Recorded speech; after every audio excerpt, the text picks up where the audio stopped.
Hello everyone, কিরম আছে সবাই? আশা করি সবাই ভালো আছো, সুস্থ আছো। তো আমিও ভালো আছি।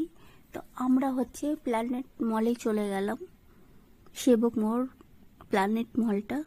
তো আমরা ভেতরে প্রবেশ করছি, আমি, পিঙ্কির ছেলে আর পিঙ্কি, তিনজনে। তো এই দেখো সম্পূর্ণ লেখা আছে। তো আজকে ওদের ওপেনিং ছিল। তো যাই হোক, আমরা ইনভাইট ছিল আমাদের, তো আমরাও চলে গেলাম।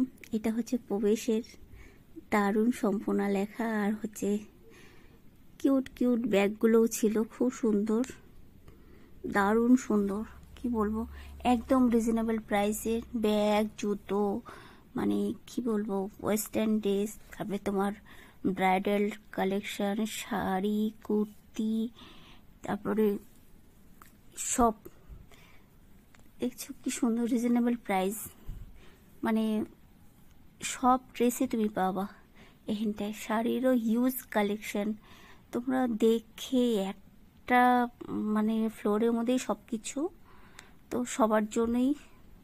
আর এত রিজনেবল প্রাইস, এই যে লেহেঙ্গা, মানে আমিও তো মার্কেট ঘুরি, কিন্তু এত রিজনেবল প্রাইসে দেখি না। আজকে কেনাকাটা করলে ওদের গিফট ছিল, আর প্রচুর খাওয়া দাওয়া ছিল, কি বলবো। ব্লাউজগুলো দেখছো খুব সুন্দর, তো আমার ইচ্ছা আছে নিয়ে, দেখা যাক। তো আমিও বেড়াতে এসেছি, দেখলাম। আর খাওয়া দাওয়া, প্রচুর খাওয়া দাওয়া, কি বলবো, পিৎজার থেকে ওরিও আইসক্রিম, এমনি আইসক্রিম, ফ্রুট স্যালাড, তারপরে কোল্ড কফি, তারপরে ছিল চা, তারপরে কি বলবো, চিজ বল, ছোট ছোট সিঙ্গারা, প্রচুর। আর tata bye bye, take care. বেশিক্ষণ সময় নিচ্ছি না, বক বক করছি না, এখন আমি বেরিয়ে যাচ্ছি আবার ব্যাগের কালেকশন নিয়ে। তো চলো টাটা, তোমরা প্লিজ প্লিজ সম্পূর্ণতে ভিজিট করো, আর তোমাদের মনের মতন শপিং করো, পুজো খুব ভালো কাটুক। Tata bye bye, take care, সবাই ভালো থেকো।